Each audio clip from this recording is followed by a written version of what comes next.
Oh, okay. There we go. Oh, there it is. Now, are we live now? We're live. Okay. Hello, everyone. Glad you can join us this week.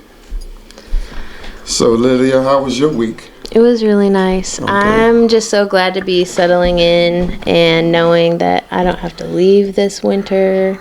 Right. Like, it's already a relief. Okay. Knowing I'll be here all year. Okay, that's cool. I'm so excited. That's and just good. like dusting off the house. Right. Back in the day when you left, did you have a place here? Like, were you coming back in the summer still? Yeah, but I didn't have a steady place, so when I came back, I was either renting or staying in hotels. Yeah, I forgot where I think the hotel. What hotel did we stay? Oh, we stayed uptown at Cloud 9. And then I got that little white house across from the library. Oh, cool. And that's where I stayed. In the back or the? On other side of Baldwin Road. Okay. It's log cabins now. They redid it. Yeah. But that's where I stayed. And I stayed there for like 4 or 5 years. Oh, wow. So. Was it hard back then finding rentals? Because it's hard now.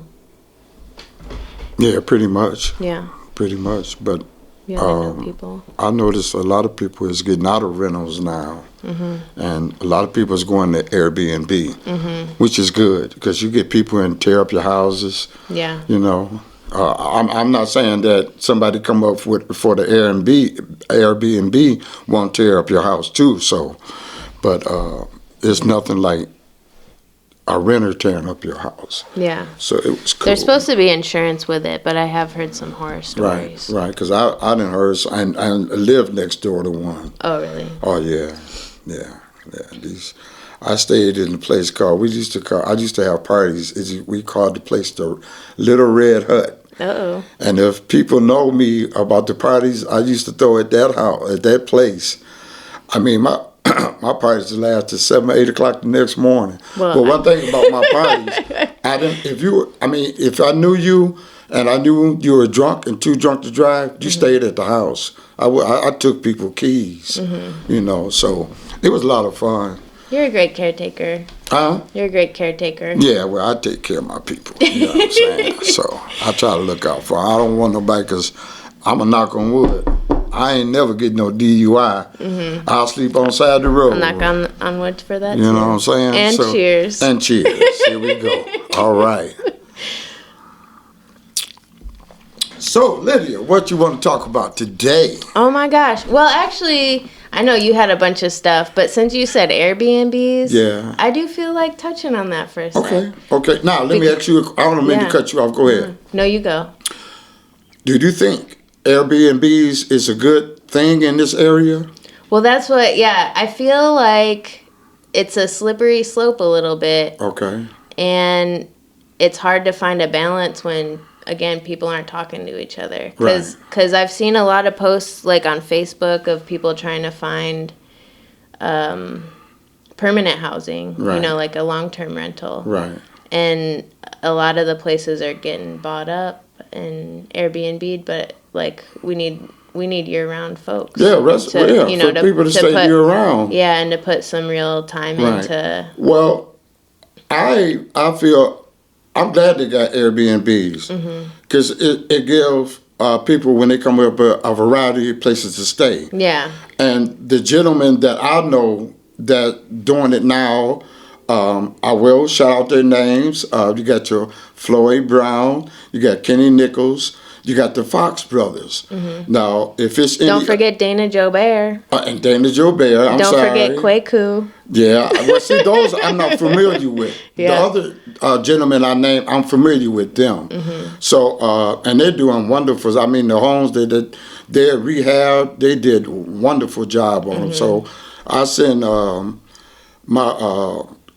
commenced their what they doing. Yeah. I like that. You know what I'm saying? And they know if they need me for anything, they can call me. Yeah. You know? Well, I'll always give Floyd a hard time because he showed me some of his places, and it's the same thing. I just like, my heart breaks a little bit because I'm from a craftsman family. Okay.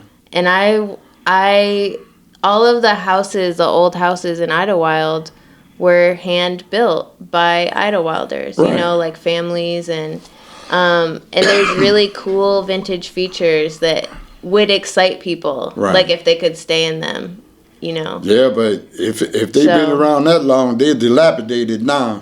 Well, you know what I'm saying? So they need rehabbing. They do, but I'm going to give my house as an example because I gutted this whole thing. Okay.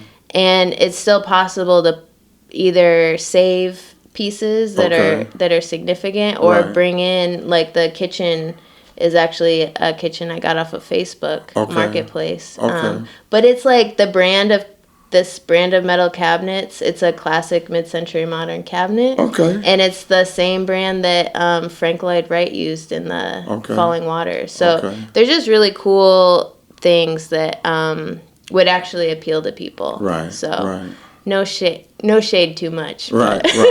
Now the Airbnbs I think are a fabulous way, but we still need hotel motel. You know what I'm saying? Well, and we need plans. Like, we need to get together and be like, okay, how are we going to contribute back to Idlewild, and which projects do we care about? Right. It can't all be about, taking your cut. Right. Well, speaking on that, that's why I try to do different things. I'm not rich, but I try to I give back to my community. I have hot dogs and burgers for the kids during the summer. You've helped me out probably more than anybody. Left you out? You've helped me out. Oh, yeah. Well, I try to help out people that I know that I can help out. If you need something done, if I can't do it, I'll find somebody to do it. So, I love helping people out. I mean, I want to see Idlewild built back up and some of the things come back that used to be here. Times have changed, so you will bring different things to attract different people.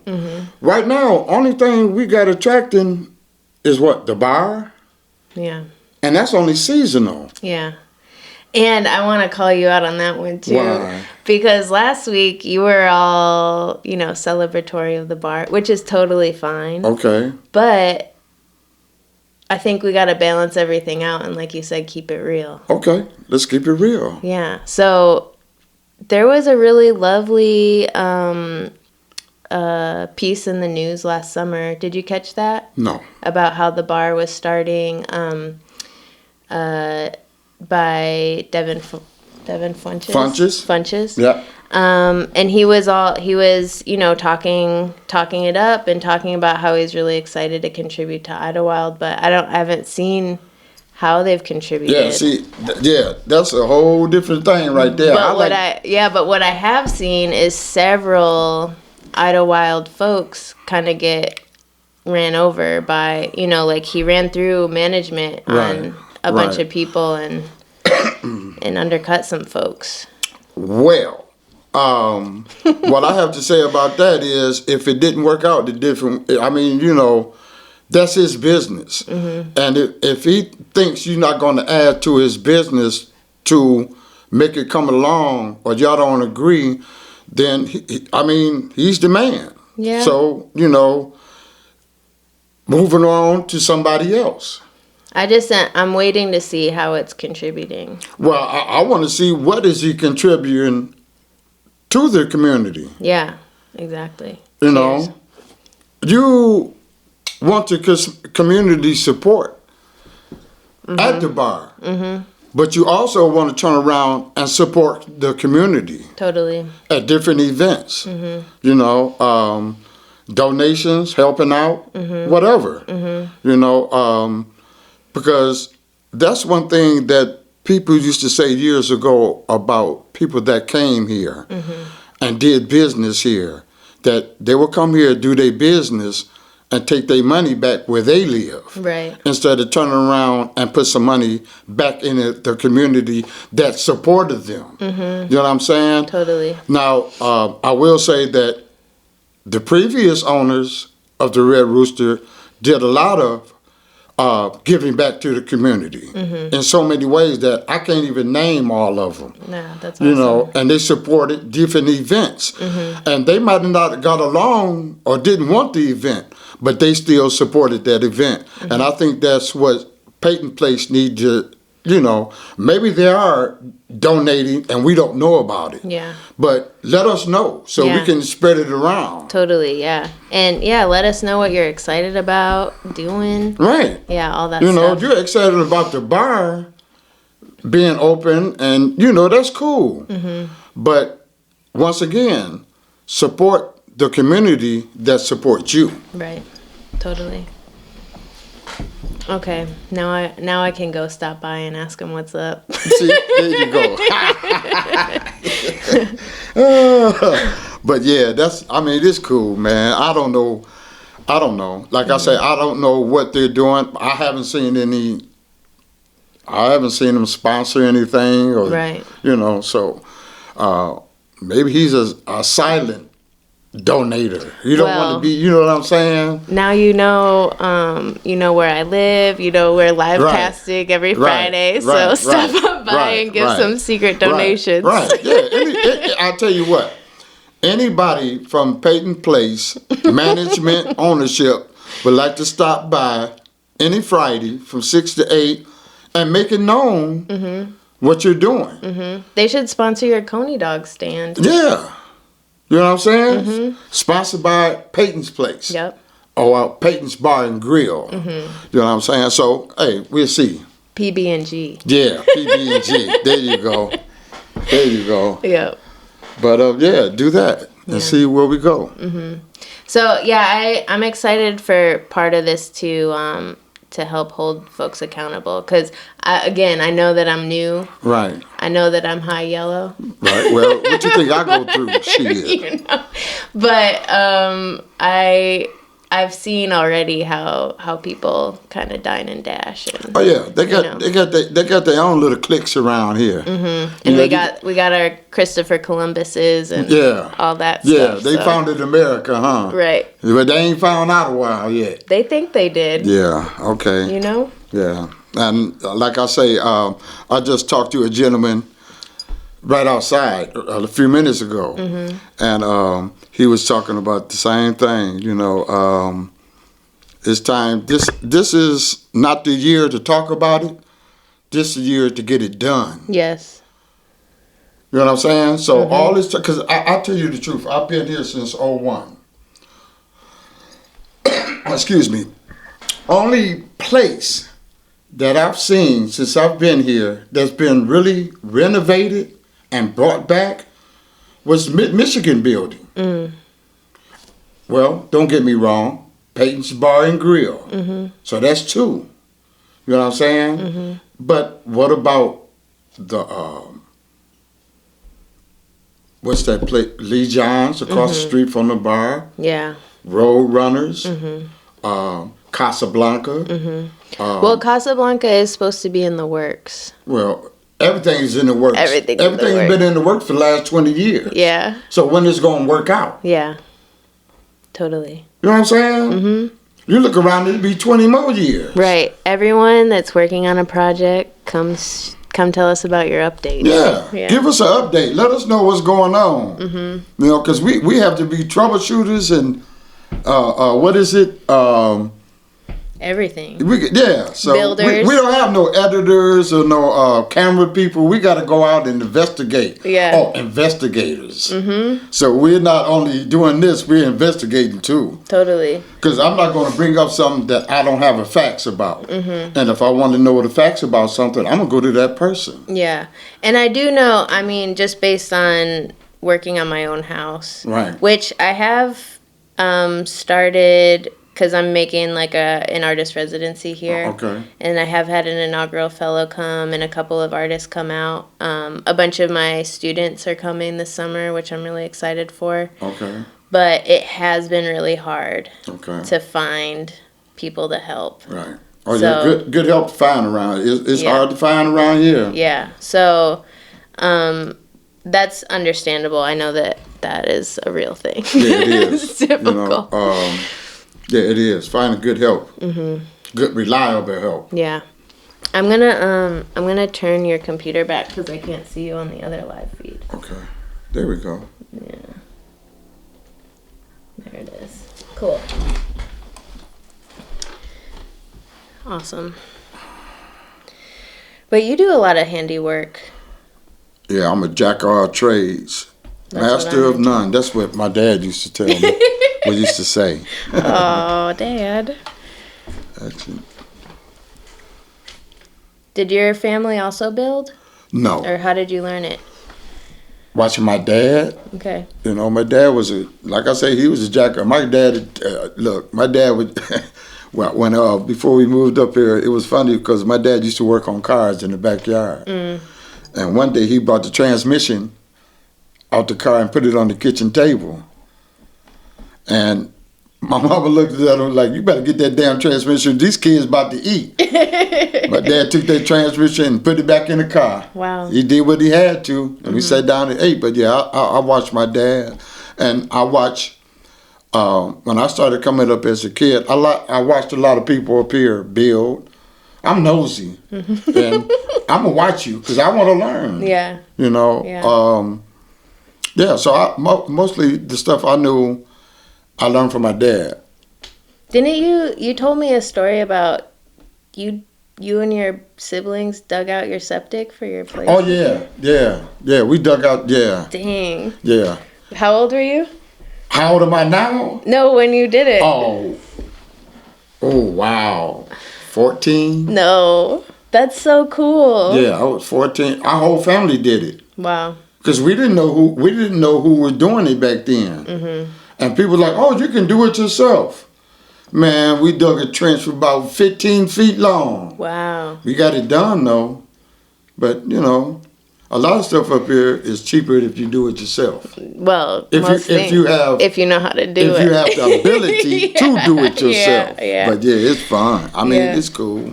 That's awesome. Yeah, but we did that. We put in that sector. It was very smelly. It was a very smelly job. Mm. But we got it done. Even putting it in?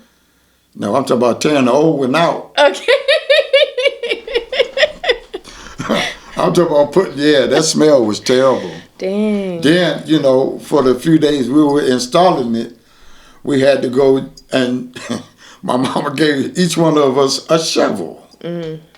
So, yeah. Yeah. Well, even just this year, I was teaching down south. Okay. And I stayed with some friends in a cabin out in the woods, and I was like, man, I just am replaying my summer. Because they did not have their bathroom put in yet, so I helped them put in the bathroom the first, like, month. Did they have septic? We had a porta potty. Oh, wow. Yeah. Outside? It was that little like RV one, so we could put it inside. But I mean, it was still pretty rough. Wow. It changes how you think, how you feel about yourself. And then it makes you hurry up and get the job done. Yep. You hope so. But both sides of my family, my grandparents were both bricklayers and carpenters. Oh, okay. Okay. And then my dad was a pastor and a carpenter, he went full Jesus mode. Oh, okay, okay. And my mom also would do like a side job. So all through my childhood, I was also like, sanding, refinishing. Well, my parents was, how can I say it? They were in school, not in school, but there were teachers. Mm-hmm. My daddy was a truant officer, and my mom worked at the elementary school that I went to. So most of them that's where my background came from. Mostly on my mother's side, all her aunts and they were all teachers in West Virginia, in Detroit. Yeah. So then my dad, his father was the first gynecologist in Hamtramck. Oh, wow. And so my daddy wasn't really a doctor, but he's chief administrator of the old receiving hospital. And we used to go down there every Friday and sit in the lobby. And believe me, it was very interesting. You seen some interesting injured people come in there. But it was fun. We were kids. We were 8, 9 years old. Wow. But it was you know, seeing so something fancy. Yeah. Yeah, so. Did you, what, do you remember the first thing you wanted to do when you were little? It's funny that you asked that because when I was a kid, my mama, my uncles and them was all like players, you know what I'm saying? They drove Cadillacs and Corvettes and, you know, so I remember one day I came in the house and my aunt and them was in the house with my mom. And my aunt was like, Daddy, what you want to be when you grow up? I said, I want to be a pimp. And I started walking, you know, like pimp walk. Yeah. My mama told me, boy, if you don't get that damn hump out your back. Oh, shit. And so I crossed pimp out the line. But after then, I that's pretty easy. So you weren't too committed. No. You know, I was just looking at my uncles and seeing what they were doing. But no, my main thing was auto mechanics. That's what I went to school for. Okay. You know, I did it for a few years. I worked at a couple of shops around Detroit. I worked in, it was 9 Mile in DeQuinder. I want to say Hazel Park, something like that. And I did tune up on all the rental things that we rented, from Bobcats to Sanders. You know what I'm saying? That's awesome. Yeah, so, and that's what I did before I came up here. And school bus driver. I was school bus driver for a minute. But yeah, so then I got into lawn care. And I've been doing that for about 15 years now. Oh, wow. So I had a few summers of landscaping with my dad, too. I never really got into actually landscaping, but I would do, I'll cut your grass like a guy. You go to the barber shop and get your hair cut. Yeah. Some nice edges. Yeah, I edge it up. You know what I'm saying? Cut it down how low you want it. Yeah, and edge it up. Yeah. So, but yeah, and that's what I did.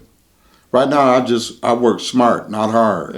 So that's what I'm trying to do. Yeah. So. But that's so awesome about teachers. I have a lot of teachers in my family too. Okay.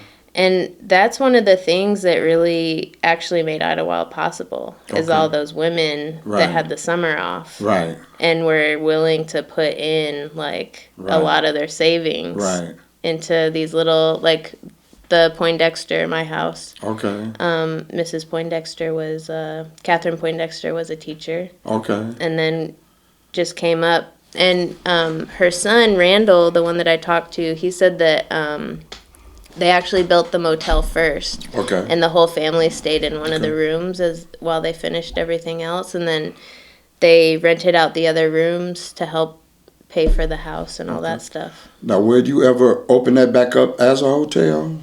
Well, I'm gonna open it as a residency for artists and is that the door? Artists and creative people are gonna come and I'll host them and we'll make work, which I think to me is like it's still in the spirit of what the hotel was before, you know, because there were so many artists staying there, musicians mostly, but yeah. And Randall said that Little Richard was there. Oh yeah. And the Supremes, yeah. Oh wow. Minus Diana Ross, but still. Okay. Well, you know, it's I can't name all of the entertainers that used to come here, but believe it or not, it's still part of their family that still comes here. And that's very interesting because you never see them. It's like they're in and out. Yeah. You know? I like that though. Like as an artist, one of my least favorite ideas about being an artist was becoming famous. Right. You know? Right. And so it's nice to know that even folks that like really blew up still feel like this is home and they can come and rest. Because I remember my sister from Detroit, when she come in the last few years, she came up and she didn't stay in Ottawa. She stayed out on 37. And she one year she came up. She said, "You ain't gonna believe who's in our hotel." And I'm like, "Who?" Denzel Washington. Ooh. And I'm like, "For real?" And so she talked to the manager. Said Denzel comes here every year. He don't want nobody to know he here. He comes to stay and he leaves. Well, now people know. Well, now people know. Yeah. So, but they don't know when. So, yeah, go up there and sit. Yeah. And wait for him. Well, it's the same with, like, even all the way back to the 20s with when Louis Armstrong would come. Yeah. He never performed here. Or there's no record of him performing. He would just chill. Right. Yeah. And Joe Louis, he never boxed in out a while. Right. But he had a house here. Yeah. So it's quite Four Tops. Well, they did perform, though. They did? As kids, yeah. Oh, as kids? So they wasn't the Four Tops then, were they? They were the Four Tops, but they were just like in their teens. Oh, They hadn't signed with Motown yet. So that's the other thing is like Idlewild wasn't just a place where people came and performed. They were like learning their craft. Yeah. You know, and the community helped them put it together. Right. And plus it helps with their fan base. You ain't got to worry about, they come here, people probably don't even know who they are. You know, then some people do.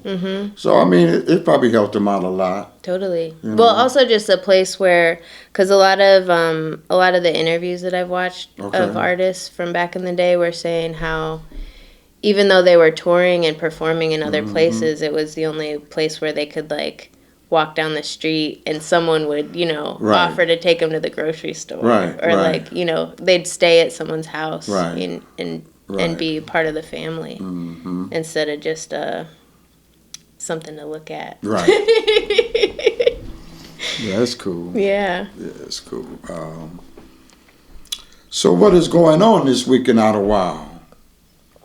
Blessing of the Bikes? Blessing of the Bikes. To kick it off. I don't think I brought the flyer in, but I gotta, excuse me for a moment. I have to run out to the car. Okay. Can you handle things till I get back? I'll do my best. Okay. I'll be right back. Oh, man. How long has Blessing of the Bikes been going on? Let me look that up. And also, let's check. We do have a few hellos. So Mark Watts is out there. D'Angelo Monroe. My partner is just texting.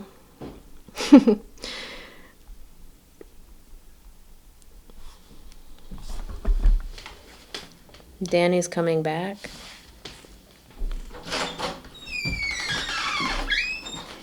Uh-oh. There you go.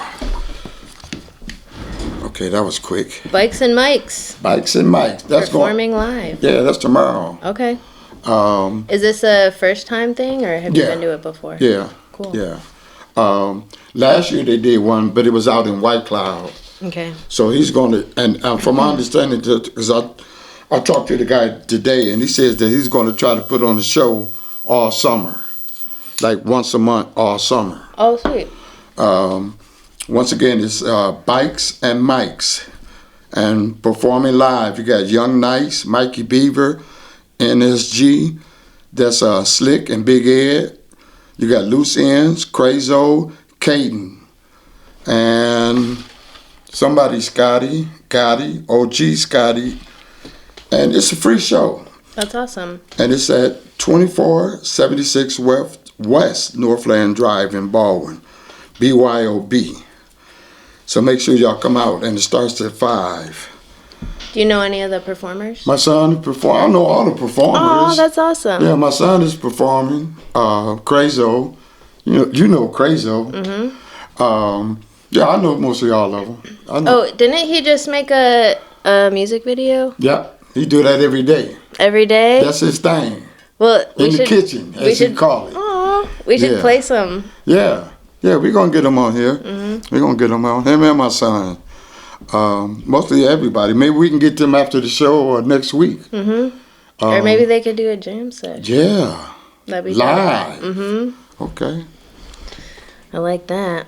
Yeah. How long has he been playing? My son? My son's been doing it now for about 8-9 years or more. Okay. You know.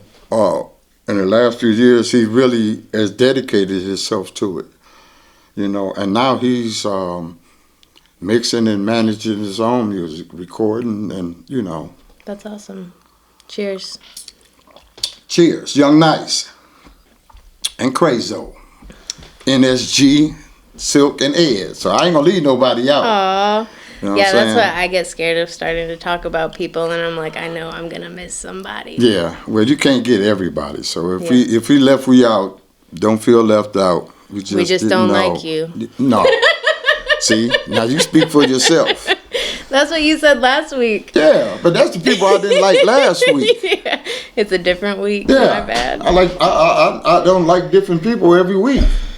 Some people I might not like tomorrow. Yeah, I like them today. Could be me. No, I gotta work with you, so I gotta like you while we work together. Yeah. Well, we could make it spicy. Yeah, no, we ain't gonna start no arguments or nothing like that. I'm in your house. You might have a booby trap set up in here for me. The whole thing is a booby trap. Mm-hmm. Oh wow. Okay. Yeah. But that's all right. I've been trapped before, so it ain't no big thing. Oh man, you had a whole list of topics. What's the next one? Oh. Let's see here. I got to go to my list because I've been writing down topics all week. Take us where we're going. For those that don't know about the Yates supervisor resigning. Now, I don't know if it's official. I haven't got the word, but I will get the word, and I'll report to you guys next week. So the last update that I heard is that Marilyn Burns, spoke the words and left the room, but has not signed the paper. That's why I just heard that too. Yes. So I don't know if it's official. Yeah. But that brings up a great topic too, because this is an election year. Or campaigns are starting. Yeah. So actually next year is the election. Yeah. Now who's going to replace her? That's the question. That is the question. You know what I'm saying? I mean, we need... See, this is the thing is, Airbnbs are fine, but what we really need are people that are going to come to Idlewild and put some work in. Right. And we need some good people on the government this year. Well, I'm not going to get into the political aspect of that, but what you're saying is true. We need people that's dedicated to the community, not no half-ass people that's thinking about themselves. Right. You know what I'm saying? Right. And not the community. And we need the community too. Yeah, because unfortunately, that's one of the things. Like Idlewild is in a very tender place right now. It is. And we have the opportunity to really turn things around. Yeah, we do. But we can't do it if it's just one person that's trying to take over. Yeah. One or two people. A couple, perhaps. How the saying go? Everybody want to be a chief and don't nobody want to be Indian? Well, we got too many damn chiefs around here. You know? And it's about, like I said earlier, the time is to start doing. Damn all this talking and all this playing what we're going to see in the future. Shit, the future ain't guaranteed. Yeah. You know what I'm saying? And then we have to put skills and talent into these kids. Yes.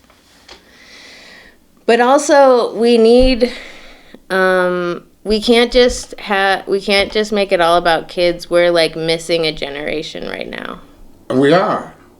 And we need to get that generation back. Yeah, which is millennials. Yeah, and Gen Xers. Right, because that and Gen Z, because we're we're of the age right now where we can listen to elders and figure out because y'all have seen so much. Right. And we need to know. We need your help. Yeah. Yeah, we do.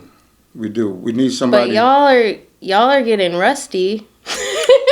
Yeah. And Idlewild it's supposed to be to relax and rest, you know? Right. It kills me when I see like, on the one hand, I love seeing everyone out and around, but I want y'all to be, like, playing all day. Yeah. You know? Yeah. Me and a young man was sitting up on the beach the other day, and we talk about this every year. And we were saying how you have more outsiders, not really outsiders, but visitors that pay more attention to the beach, on the beach, more than the community. Mm-hmm. Then the community want to turn around and complain. Well, stop complaining. That's just as much as your beach as it's anybody's beach. Mm-hmm. So don't come to me and say, well, look, certain people up here. Okay, bring your ass up here just like them. Mm-hmm.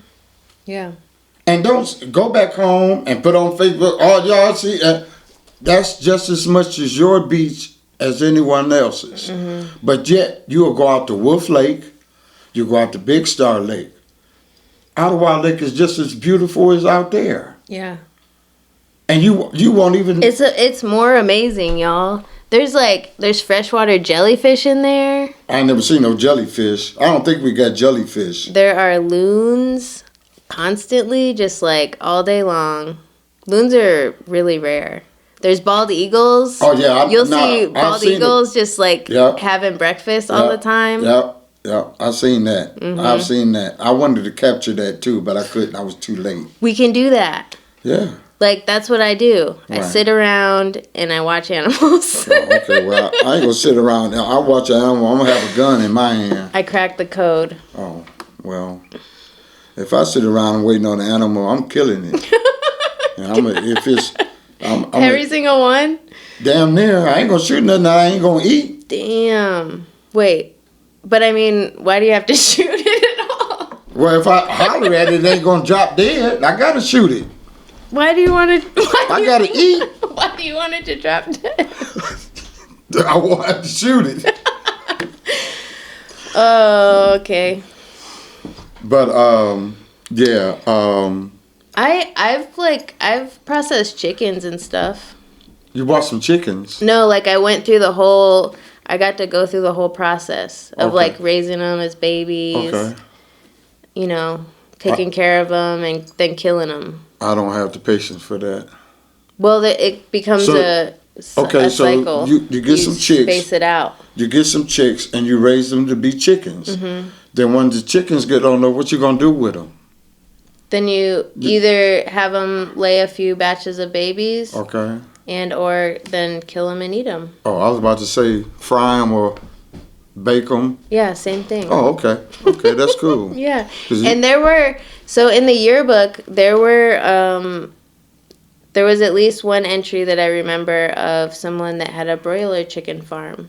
Okay. So we know that there were folks here raising their own chickens for the community. Mm-hmm. I think that's really cool.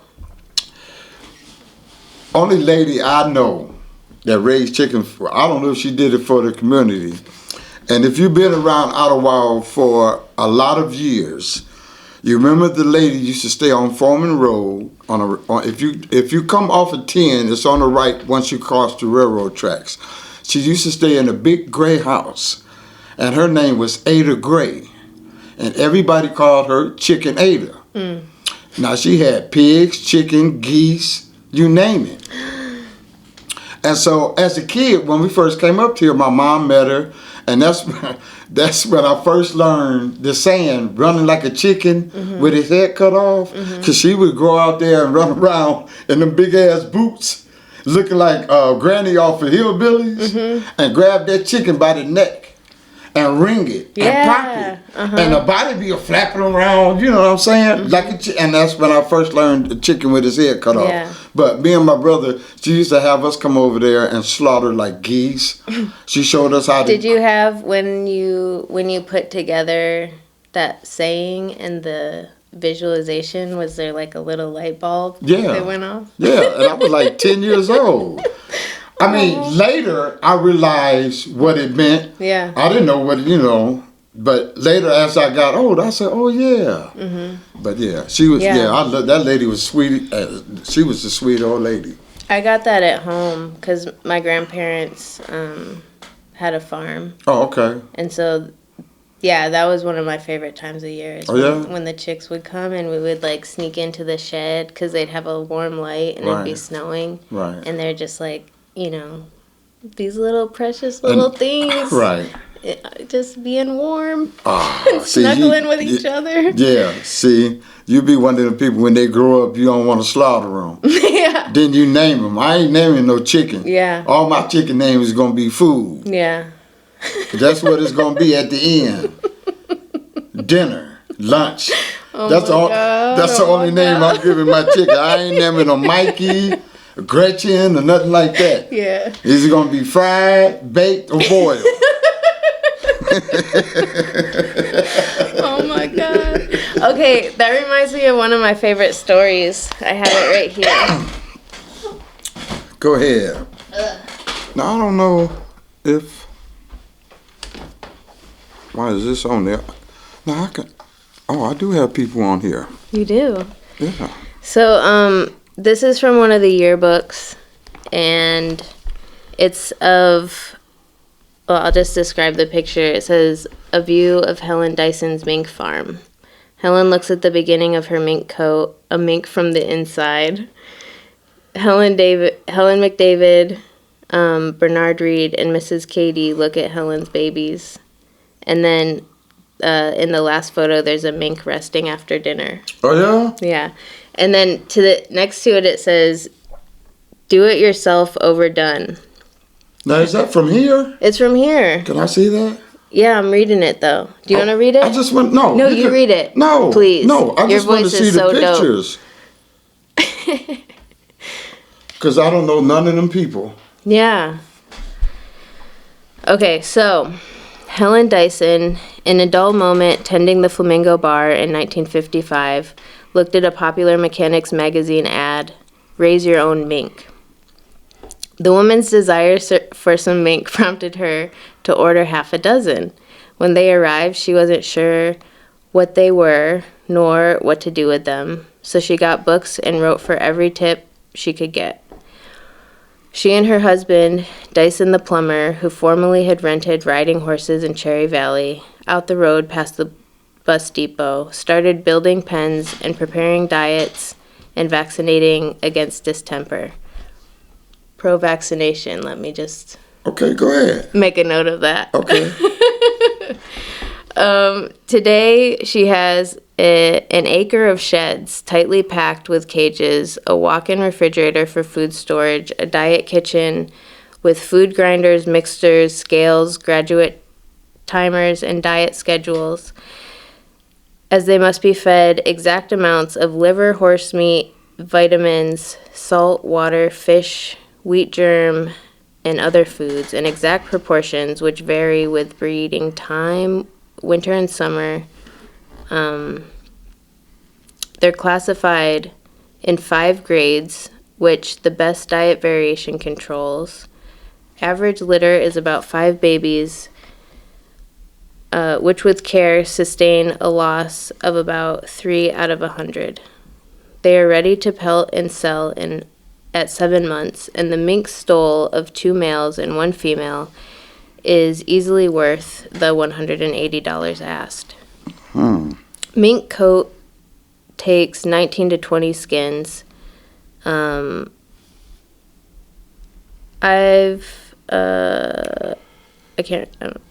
mink will cost $150 per copy and up.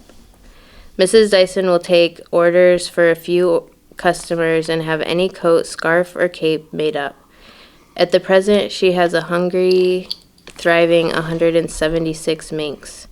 Her goal is for 2,000 with a yearly sale of about 1,000. Mm-hmm. Then she hopes to be able to have her own mink coat if the 2,000 don't eat too fast. Wow. She's a member of the Mink Breeders Association. She wants to thank Phil Giles and his generous customers for their generous tips. She's trying to put them to good use. Okay. That's very interesting. Right. So this is from Idlewild, and then there's a little note at the bottom. The Idlewilders magazine began publication in 1952, before the Idlewilders clubs were formed. Okay. Kenneth Davis, the publisher, is a member of the Idlewilders Lot Owners Association, as well as their photographer, and it was among the first to join the Detroit Idlewilders Club. Sorry, I've got cotton mouth, y'all. This is And you got a big jug. You ain't got no little glass. Yeah, this is my motivation. It got the little thingies on it. You're gonna be really motivated by the time you finish drinking all that water. Okay. I'm almost done. Okay, so Kenneth Davis, the publisher, is a member of Idlewilders Lot Owners Association, which is still running today, as well as their photographer, and was among the first to join the Detroit Idlewilders Club. Neither of the two organizations are in any way connected with or responsible for views, contracts, or any obligations expressed or implied of the Idlewilders magazine, published by Kenneth Davis. P.O. Box 335. So whoever has 335 now... Oh, shit, that used to be mine. Really? No, I'm just joking. But isn't that cool? Yeah. Like, if you think... So, there's actually... There's so many things I love about this. Okay. But there's an artist residency now. It's called McDowell. There's so many artist residencies, and a lot of them are really old. Oh, okay. And so at this point, they share like their legacy of each place. So you might be staying in a room at McDowell where James Baldwin wrote, and it's just as he had stayed in it. Oh, okay. So you get to share that experience. Oh, okay. That's nice. And they do all these rituals, like they bring you, someone brings you your lunch in a basket every day. Oh, wow. I wish somebody bring my lunch in a basket right? every day. Or maybe you could bring artists lunch in a basket. Now, what artist I'm going to bring lunch in the basket to? Someone that's staying here. There's not too many artists around here yet. Maybe it's still early. One of my, I'm an artist. And we got Kwaku, we got George Thomas, who's a genius. Right. We got Charles Page. Okay. Well, we also have Coco. We've got Coco. She's an artist. She sure is. Yeah, so... You are right. Yeah. Yeah. Yeah, so we do have a lot of people that's doing good things, artists and musicians and stuff that come up. Mm-hmm. And groups of artists. And, right. Staying Power, We the People of Detroit. Okay. There's so many people that are really excited about getting involved. Right. So I think as we just start talking more and making plans and, sharing what we actually want to do, we can just help each other do it. Mm-hmm. One of the first things I'd like to do is, aside from a million different things that we'll keep talking about all the time, is make a big panel with a relief map of Idlewild on it, like in a CNC cutter, Mm-hmm. And then everyone can just come over and help fill in the map.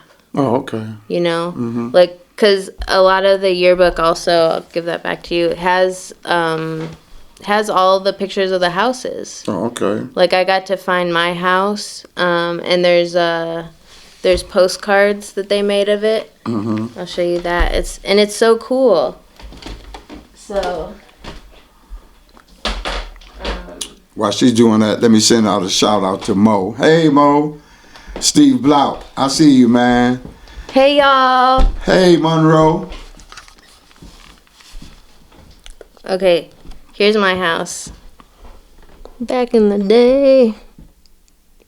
Oh, okay. And it still looks pretty much the same. Yeah, it does. 'Cause I remember this house from years ago. Mm-hmm. I've never seen the one here, though. It's been vacant for a while before you got here. Yeah, and they would only come like a few weekends. Oh, okay. And then this is from one of the magazines, and there's everyone's like out in front in like really sweet cars. Can everybody see that? And it even says the Poindexter Motel offering most modern facilities, including gas heat, accommodations by day or week. For reservations, write or call Mrs. Frank Poindexter. Oh, wow. P.O. Box 303. Now, what year was that? This is 1963. Damn, that was a good year. Yeah. Yeah. Is that your birth year? Yeah. Oh. That was a damn good year right there. So this is what I'm working with this is my goal to bring the Okay. the energy, the fresh energy of the house back. Okay. Not to interrupt. Thank you, Gregory Parker. Hey, Mo. Oh, thanks, Greg. Yeah, I just send my people some shouts out. Yep. They probably thinking I was ignoring them. I wasn't ignoring you. Steve Blount is like, I gotta say, I think my favorite chef in Idlewild so far. Well, well, you ain't had my cooking yet. Now, I ain't trying to down my man, but, you know, I'm pretty bad in that kitchen, too. Well, also, he always has it ready at the right time. Like, he can, Steve Blount can read a room. Hey, Patrice. And I appreciate that.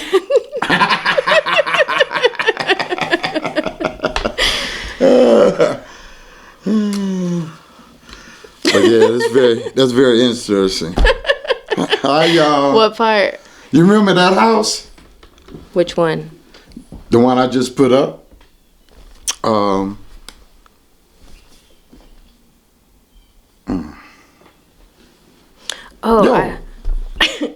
This one. Oh yeah, that's one. Oh yeah. Oh yeah. So also, a few people have asked, and it's really fun for me. So my plan is I want to get all of this digitized and like start an Idlewild archive. Okay. But I want to do it in a way that the community owns it. Okay. Because there's a lot of this stuff is just floating around online, and actually other stock media companies grab it up and they're selling it. Okay. Well, maybe we can put together our own website for the Supper Club and post them pictures on our own website. It's funny you say that, Danny, because you're in the middle of making one. See? I knew it. That's one of the other things. Okay. All right, we getting it together, y'all. Yes. We gonna have it. We gonna have it. Actually, I do have a Patreon built. Okay. And I've been using that to help pay my mortgage. Okay. But I've also been just working a lot on cleaning up. I've been working on helping people with their yards too. Okay. Now you got Steve Blount. You got a pretty geek. Look at him. He laughing at about I appreciate it, big facts. Yeah. What the facts? That I can cook better than you? I love all the layers. You know? That's all right. You still my man though. You know what I'm saying? But yeah, it's very interesting. Another thing I had to mention was if anybody familiar with the 8th Street Bridge, are you familiar with the 8th Street Bridge? Only that it's been closed since I've Well, lived here. it should be open pretty soon. That's exciting. Because I go up there at least twice a week to see the outcome and what they've done so far. It's damn near up. That's awesome. I mean, the bridge itself is there. They just have to make another road. You know what I'm saying? I don't know. I'm hoping by the 1st of June or in June. I never really got out the car to ask any of the workers, but I think next week I would get out and say, look, man, when this shit gonna be done? We want to come through Baldwin Road to go to town. We tired of going out 10. Then I feel sorry for the people that live on 8th Street, because they got to go all the way back around, back down Baldwin Road, Foreman Road, 10, where they can go straight up Baldwin Road. So I know it's been difficult for them. And like I say, everybody I mentioned it to can't wait. And they've been working on the damn thing for 4 years or planning on it. So that's good. Do you know what the holdup is? Funding, I assume, but you know what assuming means, does, don't you? Tell us. And I ain't got to tell you. You already know. The people want to hear you say it. Oh, look at Steve doing. Danny, you ain't never in it. Hey, look, man. Oh, I'm too good for competitions, baby. I'm in the competition by myself. I don't need to prove anything to anybody. Somebody's scared. Oh, I'm not. I'm never scared. But nah.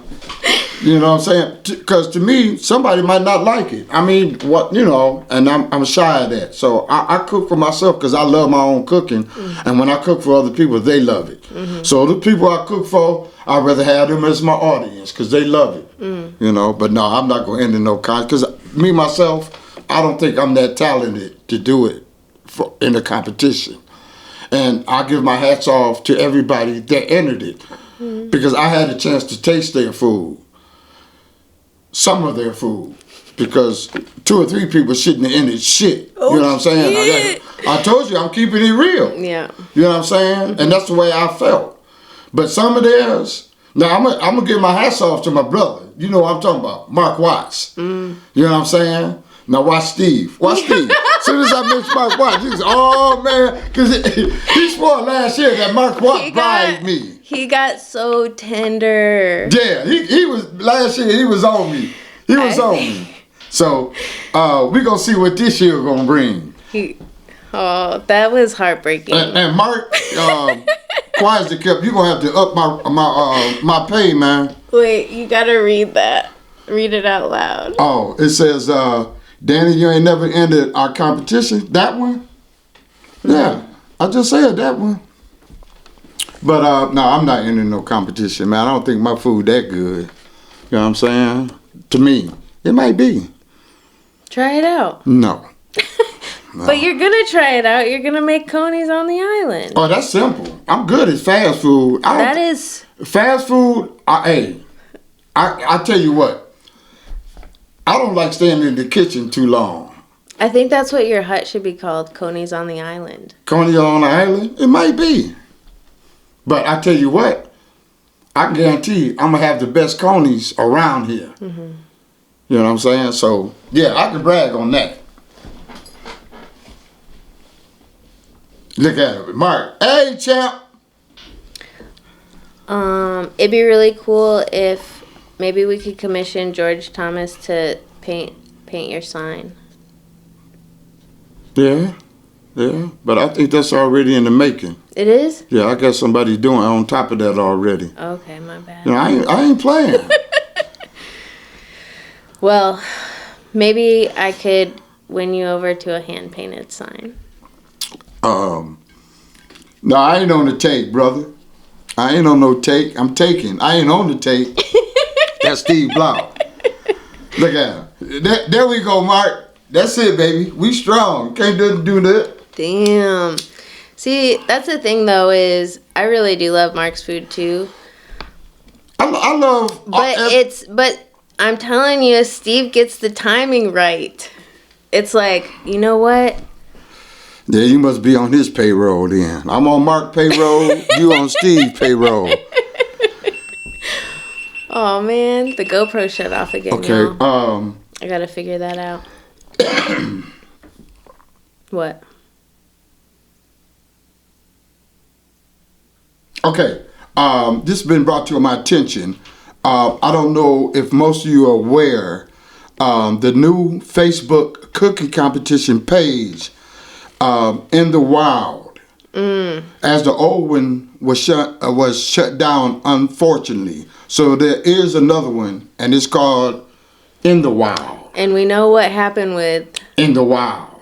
With the original one. Yeah, we do. So we're not gonna get in that, are we? We're not. You want to? I just want to say, if you have struggled with a project you're very passionate about, and a lot of your struggle has to do with a certain couple know that you're not alone. Right. Okay. Yeah. You ain't never alone. But that's what a lot of people have been feeling. Well, that's the company they keep. Maybe they come. No, I mean that's the whole strategy. That's that's how this works. Okay. Is someone, and it doesn't even matter who it is, but there's some like thing that gets into your mind and makes you feel like you're not good enough to do the thing that you're supposed to be doing. Okay. Okay. So you trying to say that to me? To everybody. Yeah. Well, I don't. Cooking is a hobby to me. I'm not trying to do it professionally. I'm talking about. But you were, because you want to do the stand. Yeah, I want to do that, but that's nothing. I'm talking about cooking gourmet meals where it take you 5 hours to prepare a dish. No, I ain't got the patience. But that's not nothing, because that's what we need here, and that's what people want. Yeah, they want a variety. Yeah. They want a variety of places to stay. So you are serving the community. Yeah. That's awesome. And I told y'all that. But that's professional. Yeah. And I told y'all last week that I want to see some of the things come back to Ottawa. I can't bring back everything. But that's one thing I'm going to bring back this summer. And I hope all the other vendors that want to participate get with me before June 10th. Because that's where we're setting up. So hopefully I'll get my stand together. Hopefully by then. Yeah. You know what I'm saying? So. And the thing that I really want to bring back is this tradition of just contributing to a community. And that's all I'm trying to do. As an artist. Yeah. So I love reading like these little things about Katie Davis and these creative folks that figured out ways to like really contribute. I mean, imagine if he wasn't here to make these yearbooks, we wouldn't have all these pictures from that period. And that's why, like, that's what I mean when I say we're in a really fragile place. And if we don't like get our shit together. Right. And my brother Steve Blount made a good comment, and he says, "One team, one dream. We will always get more accomplished together than separate," which is true. And that's what's so, excuse my language, fucked up with this community. Not just the people that come here, but the people that live here. It's time for everybody to come together. Stop all this bickering. Because we're doing it all for one cause. And the cause is Ottawa. Regardless of what your differences may be, let's come together and do something positive for Ottawa. That's all I want to see. I've been up here 20 years, and it's 20 years of bickering. This year, damn the bickering, let's do something. You know what I'm saying? Yup. So thank you, Steve. Thank you, Mr. Blount, for that comment, because you're right. See, it's the timing. Yeah. Yeah, thank you, my brother. Thank you. Yes. Cheers. Cheers. Oh, man. Yes. Thank you, Mark. Thank you. No, let's thank Steve Blount for that comment. You know what I'm saying? But yeah, that's what we got to do. And I'm deaf on the community. I want our community to come together.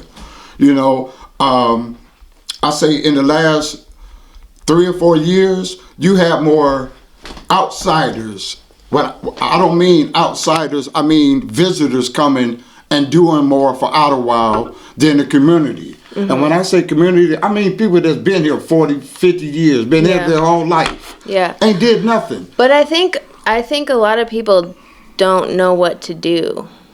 And I think that's what we could all help each other with, is like help, like put some guide rails on. Well, I mean, if you've been here long enough, you know what Ottawa needs.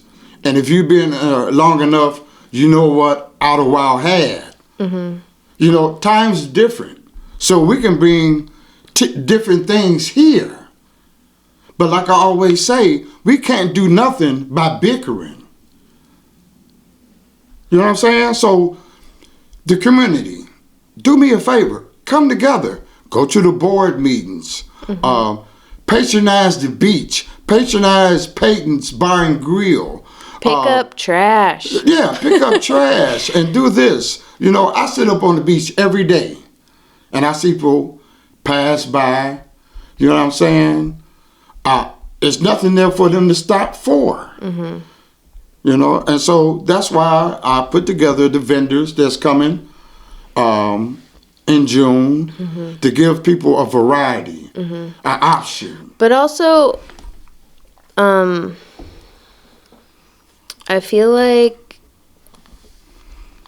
people who are visiting could be more patient. No. I think so. I think the people... And we need to figure out a strategy because it is hard. Like, you can't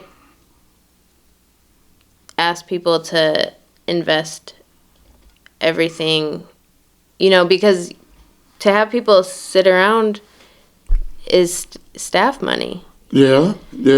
And you can't always, like, some weeks will be really light, and then it's like one day that, you know, and each resort town, like every resort town needs to figure out how to budget so that businesses can be successful, but we aren't at a place where crowds are consistent or anything. And it is like a chicken or egg, like, you know, like how do we... Right. Well, I mean, like Mark said, Mark made a comment, both have to be incorporated. So we got to incorporate the visitors with the community. Right, yeah.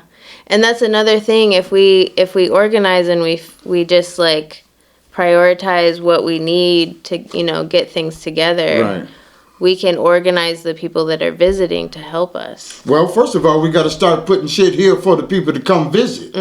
Because right now, people don't want to... What do we have to offer? But I'm saying from the ground up, like, if you want to visit Idlewild, literally bring a trash bag with you and help us pick up some trash. Well, I'm not going to say... I do that. I'm not saying that's not a good idea. I do but that. But ain't nobody coming up here for a weekend to get away and got to pick up trash. But I do that with my friends. We bring trash bags when we go camping. And what are... And we clean up if we see garbage. What is our maintenance man job?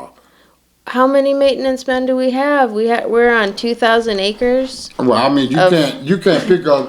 That's a lot. As big as Idlewild is, that's asking a lot for people to go way back on 80th Street and pick up some trash. Well, you know. I just mean as we literally just clean up, people will respect the land more. Especially if we invite people to be like, hey, you're interacting with this land, right? You know. Right. And this is how it's going to be. Yeah, that's true. More beautiful. Yeah, but it's still beautiful. It is. You know, and can be even more beautiful if we eliminate some of the eyesores. You know, fallen trees laying on side of the road, dilapidated houses. Yeah. You know, so it's a lot of areas. A lot of areas we can cover on that. I just got really worked up. Why? That was an adventure. Well, it's gonna be an adventure every week. Yeah. So don't get worked up. Ooh-wee. But yeah, yes. I had a chance to talk to Deborah Huckenbuck. I never can pronounce it. Damn, spell it. I can't, you know. It's not hard. Yeah, well. And I like what she's trying to do out there on her land. But from my understanding, it's labeled agricultural land. Mm-hmm. So I Googled agricultural land. Mm-hmm. And agricultural land is for farming. Yeah, but in the realm of things that happen on agricultural land, camping is a big one. And it's kind of worked in. Like and I read in the ordinance that it's in the ordinance for the definition of what agricultural farming is and the spectrum of land use possibilities. But my thing is, I don't see no damn farms out that way. Yeah, so I don't see nobody having no farms. So, that's the other thing is it's really old. Yeah.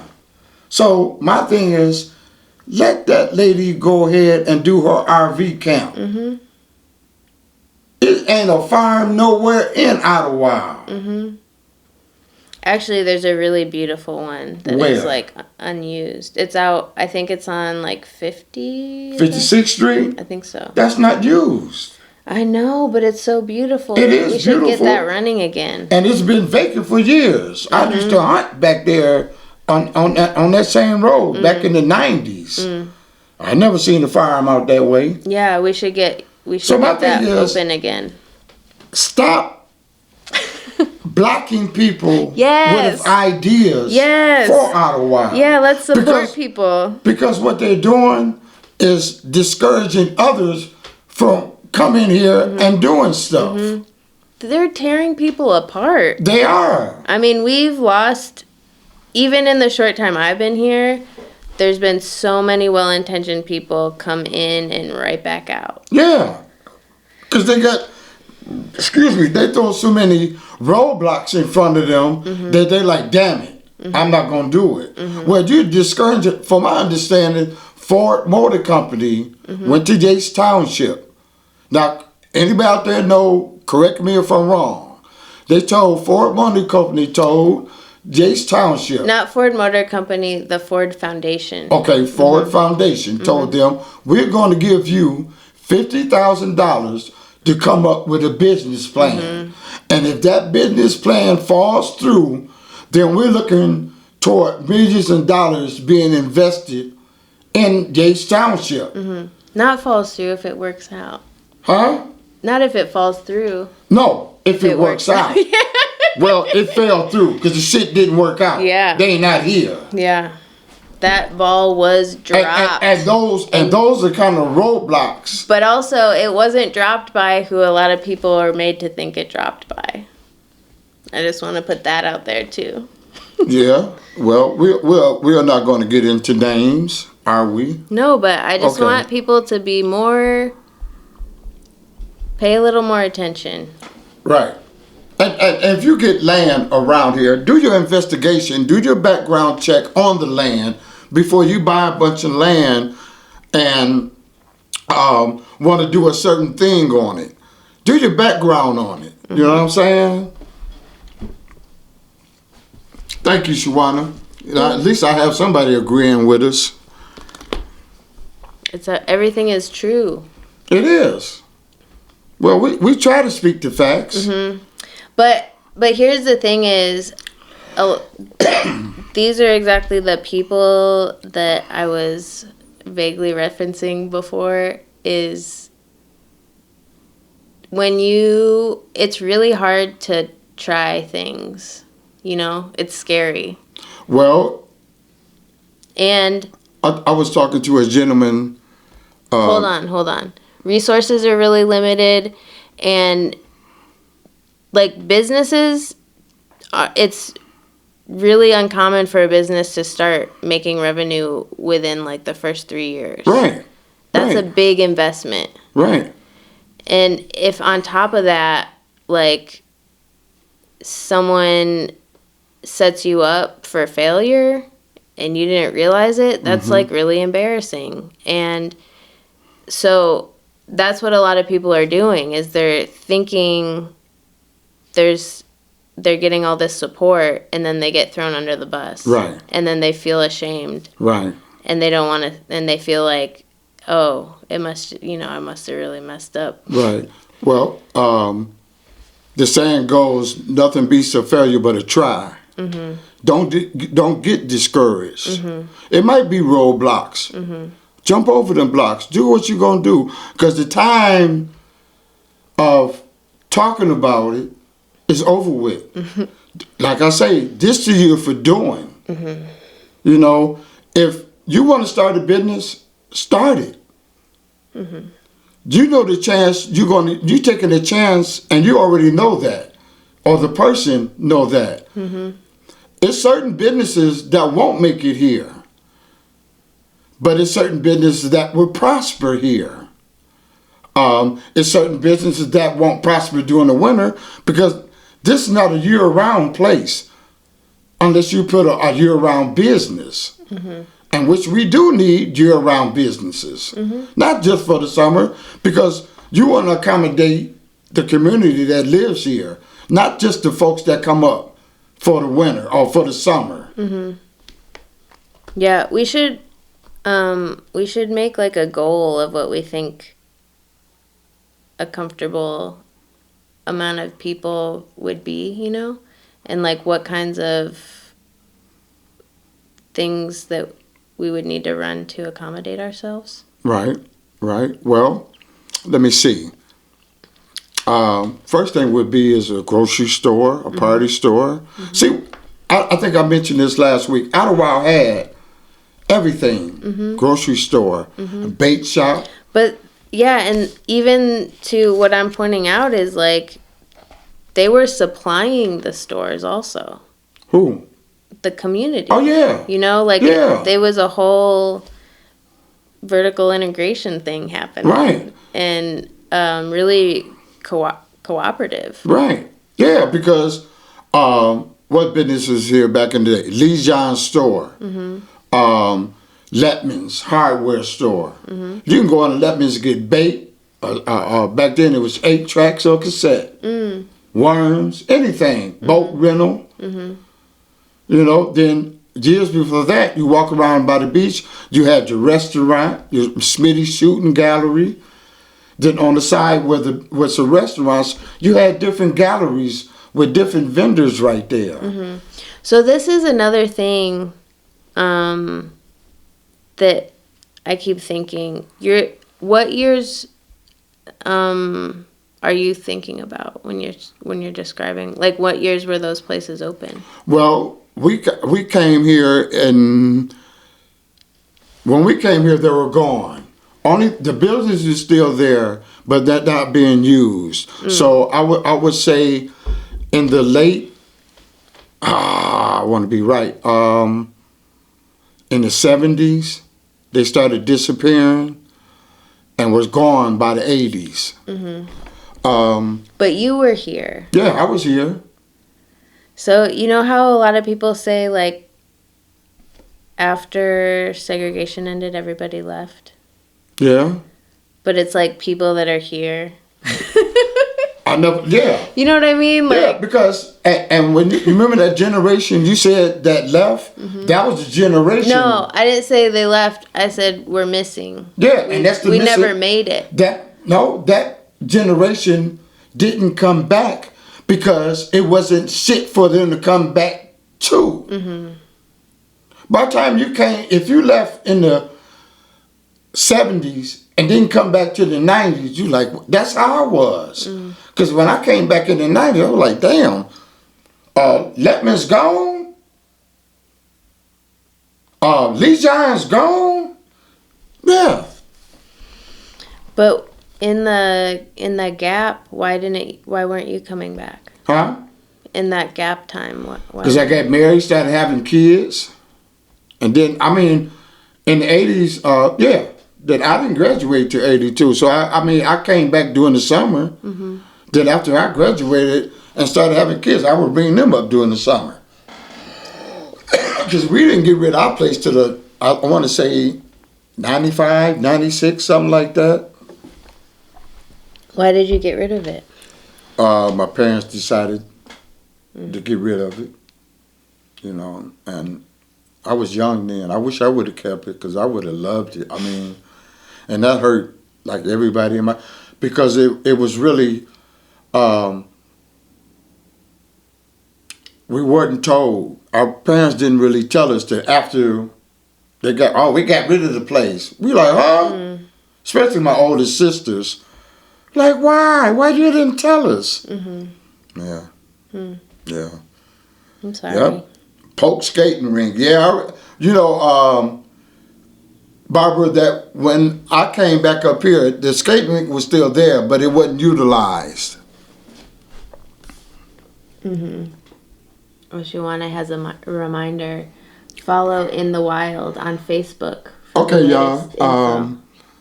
Follow In the Wild on Facebook for the latest information about all the cooking in the wild events.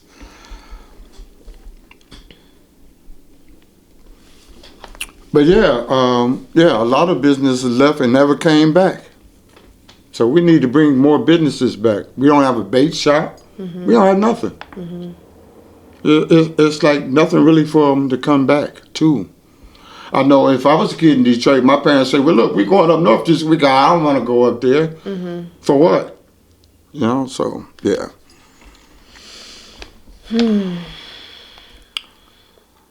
I would have passed out from excitement. Yeah, it was so much. I mean, it was so much to do. One of my favorite movies when I was little was The Secret Garden. I ain't never seen that. I heard the song by, what you call them? Write it down. Secret Garden? Yeah. Let me write it down. Maybe we could watch it out in my backyard. Okay. I ain't never heard of that movie. I heard the song. It's, I think there's a genre in that moment of like these kind of whimsical, I guess they're coming of age movies. Okay. Gregory Parker, when is the fish fry? Okay, could you please tell us why it's no longer cooking in the wild? No, actually, Barbara, that website was closed, and it's a new website. It's called In the Wild. So look on Facebook and join In the Wild. It's not cooking in the wild no more. It's just In the Wild. It's all connected, Barbara. You know what I mean. Yes, yeah. Yeah, she know what you mean. You trying to get me in trouble, Lydia. That's my job. Yeah. I gotta start watching my back around here.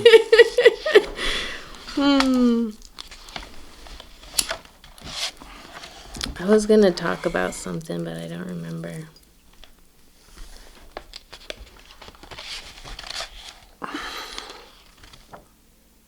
Oh yeah, my sister Marsha. Now a lot of you people probably not know, but years ago they used to have a disco hall, and it used to be on 37 on the right hand side where the old laundromat used to be, and it used to be called Seymour Disco. Now, back when that place first opened, I was a young guy. I wasn't allowed in. I was like 16, but I like that. When I get 18, I'm going in there. So I used to sit in the parking lot with a guy named Dave Watts. He had an old Grand Prix. Dave Watts. Dave Watts. And so... you think it's related to... No. No. And so anyway, when I got old enough to go in, you had to be 18. Oh, man, that place stayed open to 4 or 5 o'clock in the morning. Oh, my God. Oh, yeah, we said Seymour Disco.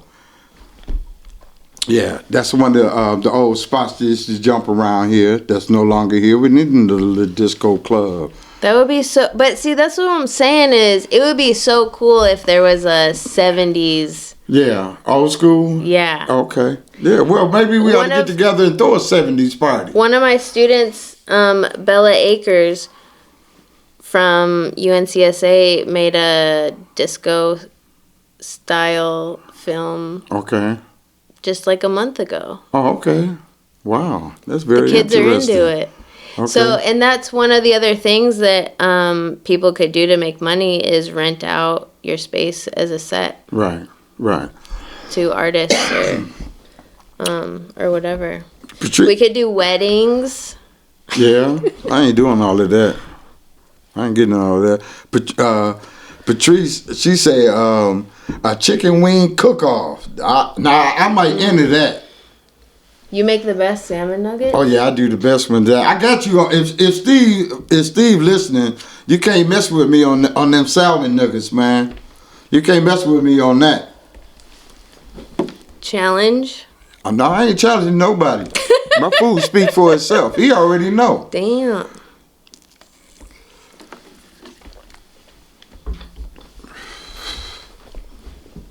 And thank you, Patrice.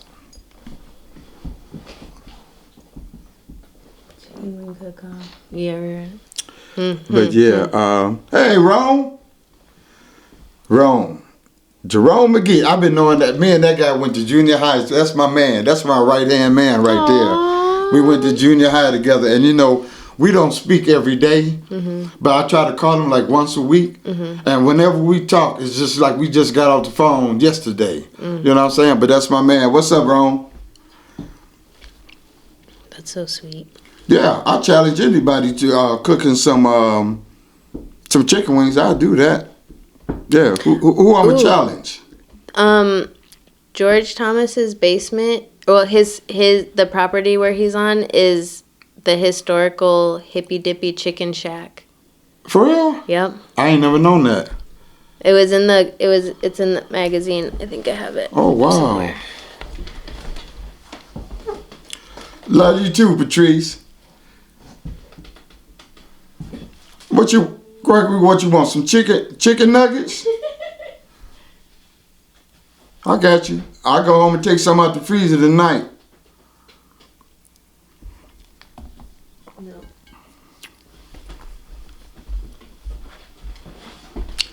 Smooches. I'll have to find that one for next week. Okay. I'm gonna write that down even.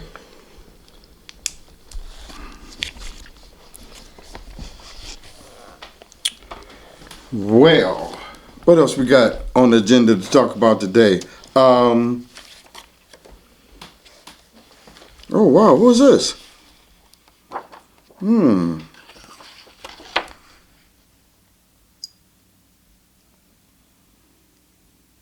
cake. Oh wow, I don't know who these ladies are, but let me share this picture with y'all for everybody to see.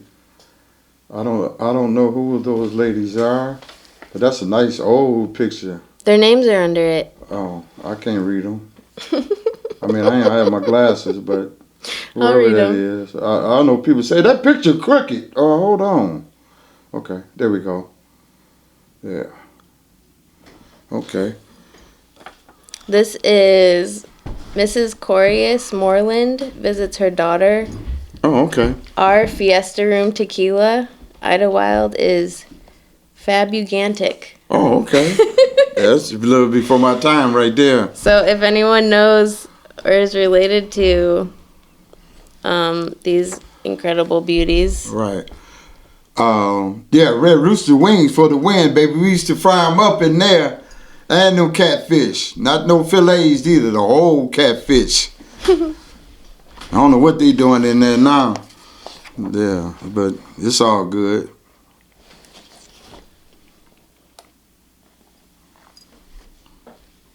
Oh, do you know where Bridge Street is? Bridge? Yeah, was there a Bridge Street? No, not that I'm familiar with. Or Tucker's Court? No, I'm not familiar with it. Because this is of the photographer's cottage. It says Katie's Bridge Street Cottage at Tucker's Court. Oh, wow. Publisher and editor of the Idlewild magazine for 9 years. And the 1963 yearbook, ably assisted by Dolores Casey for 7 years as secretary, compiler, etc. Idlewild grows about 20 new permanent type homes a year. Oh, okay. Compiling the yearbook compels a census type check. The world changes and Idlewild with it. There will not only always be in England, but in Idlewild, integration or not. Oh, okay. Where they at now? But this is 1963. Oh, okay.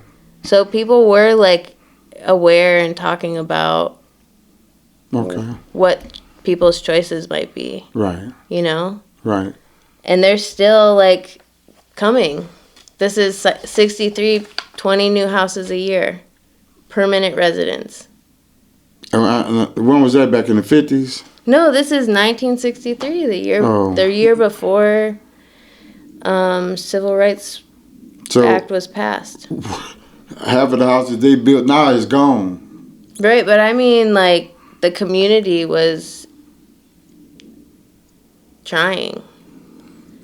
Well, so the narrative that, like, people decided to leave, well, a lot of people were coming.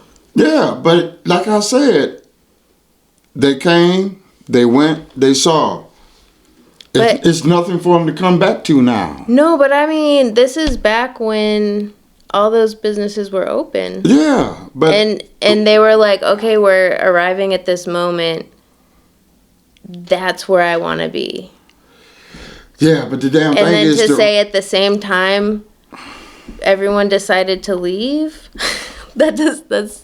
Yeah, I guess so. No, but it's got to be other stuff, don't you think? Other stuff, what? To bring them back? No, that made it difficult for people to be here. No, after. Because you don't just move to a place. Well, after segregation, and then leave. After segregation, people can go where they want to go. But I'm saying they knew integration was coming.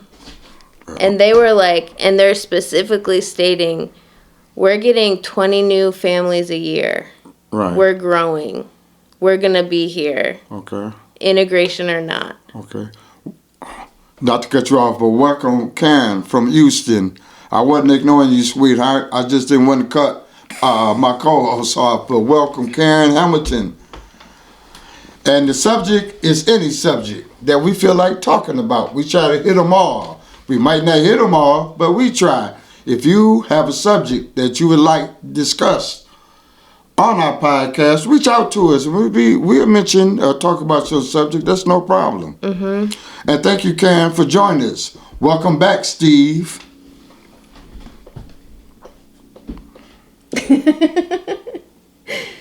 Oh my gosh, fish fry. Yeah, he always talking crap, man. Look, I'll tell you one thing about my fish. My fish, I went and caught. I didn't go to, what's in Detroit? The market. What is that market? I can't think of it. Oh, man. Is it a fish market? Yeah, it's a fish market, but it's called Eastern Market. Okay. Steve, you got them fish from Eastern Market, baby. I got mine out the Manistee River. Ooh. We're a little different. We're a little different. Damn. I'm getting mine fresh. I put in work for mine. You know what I'm saying? I just didn't go pay for mine. Danny, have you ever taken people fishing? Yeah, my sons. I'm not a tour guide for fishing, and you can't take everybody fishing. How would you screen them? How would I what? Sorry for the little interruption. Okay, let me see. No questions. Anybody out there got any questions for us? Any subjects that they would like to talk about? Either we got like 20 minutes. Anything you'd like to discuss or talk about, let us know. This is one of my other favorite entries. It's the caption is number 805 Freeman's Family Rooming House. Okay. Eastgate and Cherry Valley, owned and operated by the entire family. Oh, okay. And they're all sitting on the porch. Man, what year was that from? It looks like it could be hundreds of years old. But it's in the 60s. Oh, okay.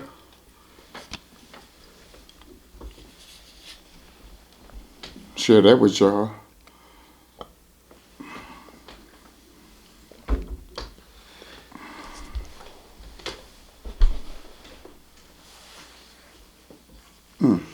Okay. One thing I'd love to do is just make banners of these. Okay. Really big ones, and like hang them up in front of the properties where they are. Are they still there? Even whether it's there or not, it'd be interesting to. able to see the comparison. But you had to do your background check and see who owned that property now. I know. I would need permission. That would be kind of slick. It, but I could. But most, if you would be interested in having a banner in front of your house, let me know. That's if it's all the historical places has been designated as historical, and they did put markers out there. But I'm quite sure. But there's the less important historical ones, like my house. It would be so cool to see the big banner of it outside. Right, because you might get some land, and the Four Tops house might have been here, or whatever. You know what I'm saying? So yeah. I think that'd be sweet, and to be able to share the stories of the people that were there. Okay, we have a listener that says, I'm gonna read what he says. Tyreek, how you doing, my man? He said it wouldn't hurt to touch down on how hard it is for locals to buy some of these crumbling houses and properties. Yes. However, out-of-towners seem to get the same properties easily. Just a thought. Well, I tell you, and I'm not trying to be funny, but money talks, bullshit walk. I mean, if you don't have enough money to bid, because that's one thing I hate about bidding on these houses, where a house might be $2,000, the starting off bid, but by the time you finish bidding on a house, that house then went up to $20,000. So but even then, at the end of my block, there's a house that was bought for $20,000 and is now being sold for $130,000. Well, I mean, you can't be mad on the buyer about that. Whoever bought it.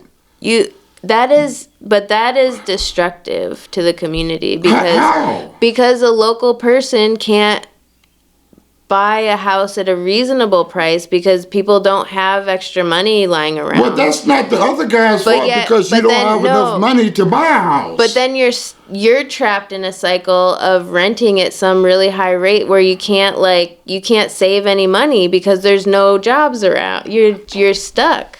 Well, if you've been around here for years, you know how it is around here. I've been poor my whole life. Well, I mean, you know what I'm saying? But hey. I know what that's like. Damn. And it's and the only way, What's up, Scoop? The only way I was able to get my house was on a fluke almost. I got here, this is what I mean when I say cosmic forces were afoot. That's for you, Scoop. Scoop. That's my nephew. Cheers. Cheers to you, Scoop.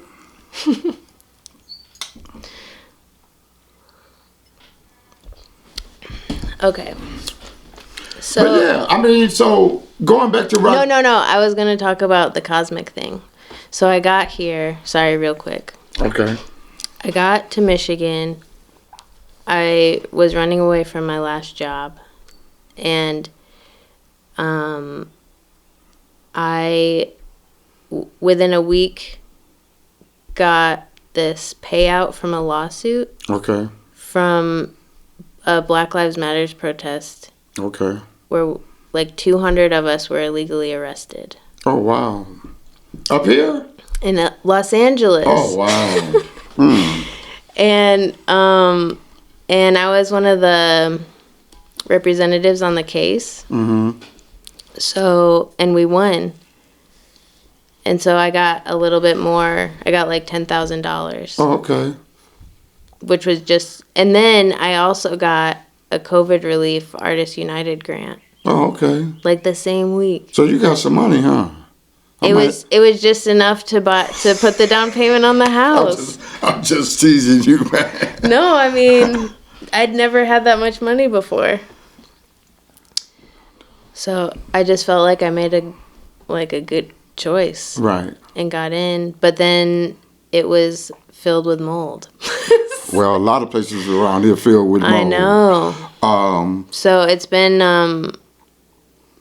slowly, because I just tore it all out. Okay. And I've been putting it back together. Okay. Well, take your time. Yeah.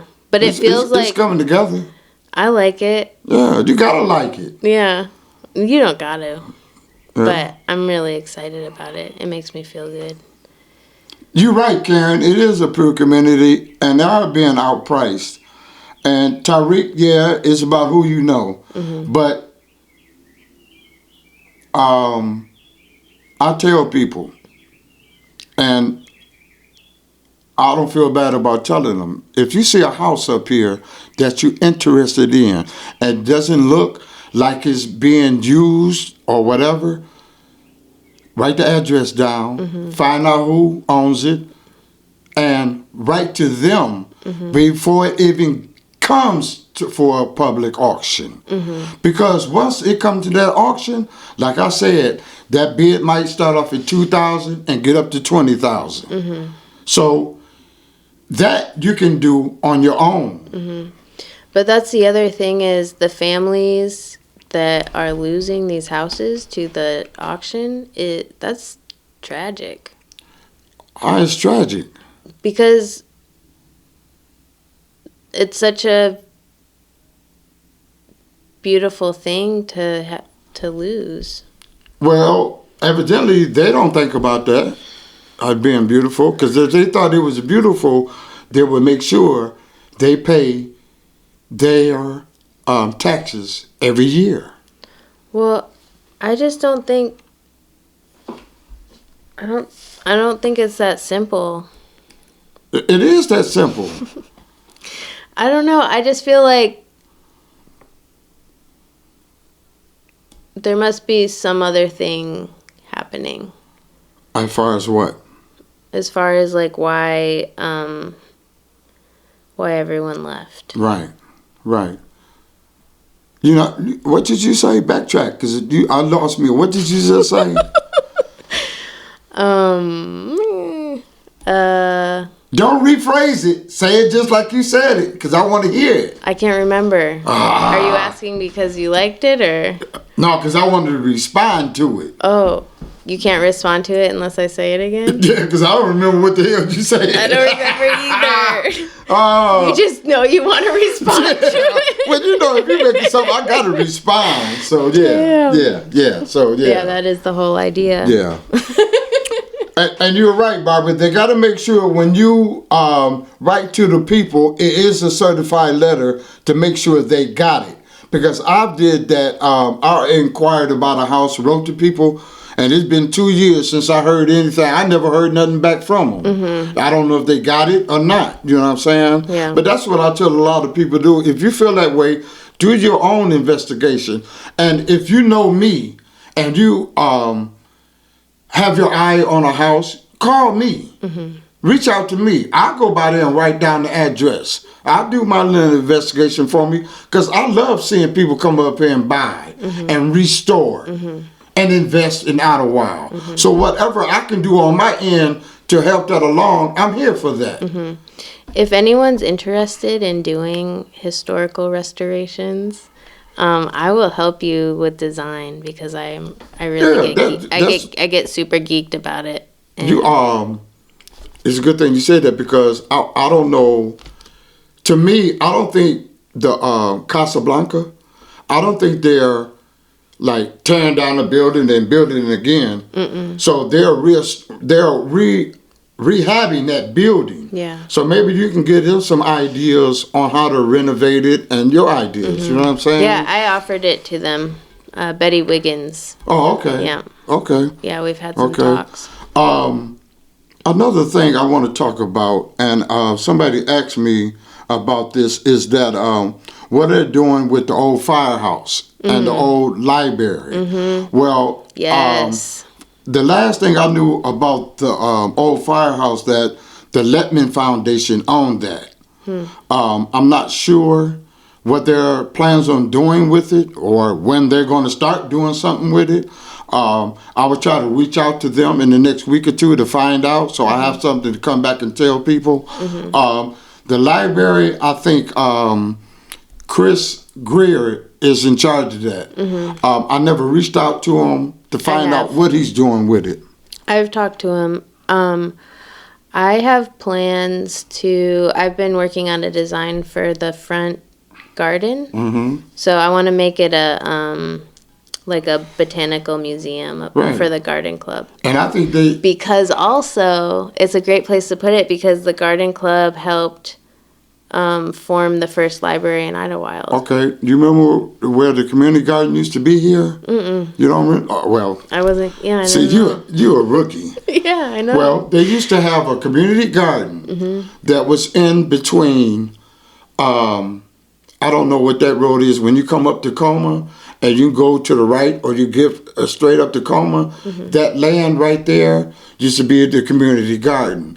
I think they should bring something like that and give the vegetables to the community if the community gets involved with the project. Yeah, I want to go way bigger than that. Right. I think currently Atlanta, Georgia has the biggest permaculture garden incorporated into their. It's like 7 acres. Oh wow! Yeah, but imagine if it was 2,000 acres. Ooh, that's a lot. That's the size of Idlewild. Right. And to me, it just like goes perfectly with the fact that this is Black Eden.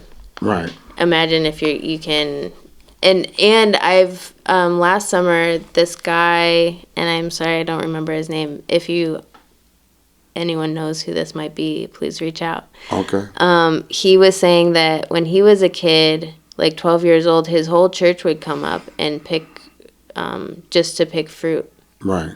In Idlewild every year. Oh, okay. Like blueberries and stuff. Okay. And that's something we could easily help each other do is like reestablish the garden that we live in. Right. Yeah. And that's something that people everywhere love doing. Like there's pick your own. The Garden of Eden. Right. Ooh. Black Eden. Don't eat the apple. We done already ate the apple. That shit been ate. Yeah. So many apples been ate since then. Cheers. Cheers.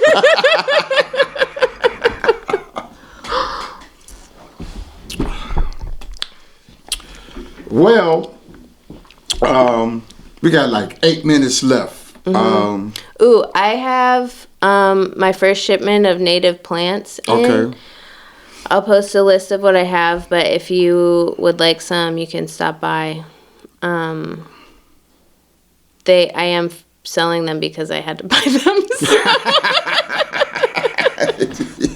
Please be prepared to pay me some money. Right.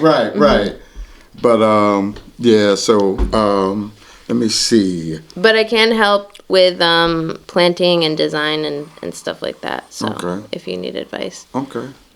Well, I'm doing some planting, but I don't need no advice on what I'm planting. You know what I'm saying? I'm getting advice from you. Oh, okay. Well, yeah, that's cool. We want to thank everybody that joined us today. We really appreciate it listening to us. And like we said, if you have a topic that you would like to discuss or some information that you need, reach out to us, and we'll go out and do our little investigation to get some results from you. But one thing I want to reach out, and I want to say this to the community, not just the people that come up here. We as a community have to come together a little more. Not just the community that's here, but I want to see the community of people that visit and the community of people that live here get together. Because every year they're divided. The visitors and the community. The community feels that they're not invited to some of the events that people put on. And you are. You are. And that's what a lot of the event havers want me to get across. That they want the community to be involved in their events. Like in the wild. They want the community to come out. Because in our community, you have a lot of artists. You know, cooking, dancing, you know what I'm saying? Music. So don't hide your whatever you're good at, bring it out. Let other people see it. But one thing I want to stress, and before we leave the air, that's what I would like to see, is a bond between the visitors and the communities. Because right now, the community feel that they left out. And they shouldn't feel like that because we put in just as much work as the visitors. You know what I'm saying? And if you've been working on a project and you want to talk about, like, just if you need help brainstorming ways to move forward with it, come on, we could talk about it. Not that we know everything, but we got some resources. Other people are listening. We got some plugs, and we know some things. Yeah, we know some people. We know some people. But we and also I've been working on I've been collaging a lot with the yearbooks and stuff, and so if you want to come craft and get excited about these stories or just handle something or hang out, we have that. And I really do okay, we have a few more minutes. The thing that I wanted to do with the CNC map is to then like cut it into 1 foot by 1 foot panels so they're like handleable, and maybe magnets on the back. And then people can come over and fill the map in. So like you're gonna turn your house into a historical museum. Yeah. You ain't gonna want all them people in and out your house. Well, I'm gonna get another one and fix another one. Well, I got my eye on a couple. That's right, Mo. As one. We can't do nothing separated. And it's been separated for years. You know what I'm saying? So let's all get together, man, the visitors and the community. That's how we made this all work. I mean, there's, Yeah, so we're going I tell you what, between the two of us, we're going to get this community together. Yeah. With the visitors. And we're going to be one community. Not just the visitors, the seasonal people, and the community. So I don't want the community to feel like they left out. Yeah. And if it's anything going on that I can share with the community, I would most definitely do it. Most likely. I could think of a few exceptions. Right. Yeah. Well, yeah. That's true. Yes, that's true. That's true. Oh man. Thanks, y'all. Thanks, y'all. Steve, no, you never cooked you never seen me cook none, but I'm going to invite you over, man. Let me know when you come up so I can take some out the freezer. Remember, I didn't go to Eastern Market and get my fish. I got mine out the Manistee River. Damn. I would love to have like an all foraging.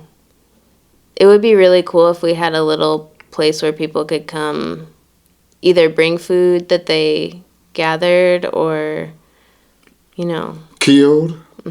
Well, that's what In the Wild was planning on doing this year, is have a wild game day. Cool. You know what I'm saying? Because last October we had Thanksgiving in October, where everybody brought different dishes, and somebody last year brought that up. Let's do one, but do one with wildlife. You know what I'm saying? Your wild game, deer, bear. That'd be very interesting because you have a lot of gentlemen that come up and do that kind of hunting. So let's do that. Maybe we can add that in the wild. How about that, Shawana? Yeah. And actually, that was part of this really amazing day I had in South Africa. Okay.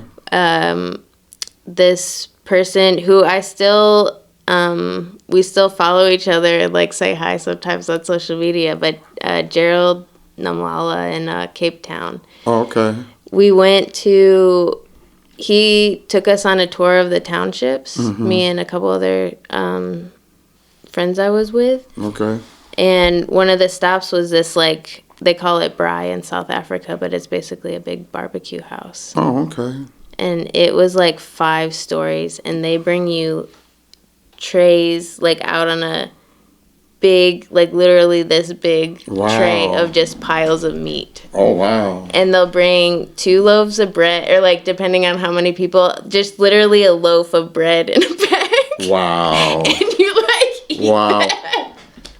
It was so good. But that's, like, the only restaurant they have with, like, decent food. Okay. All the other stuff, it's terrible. Thank you, my brother.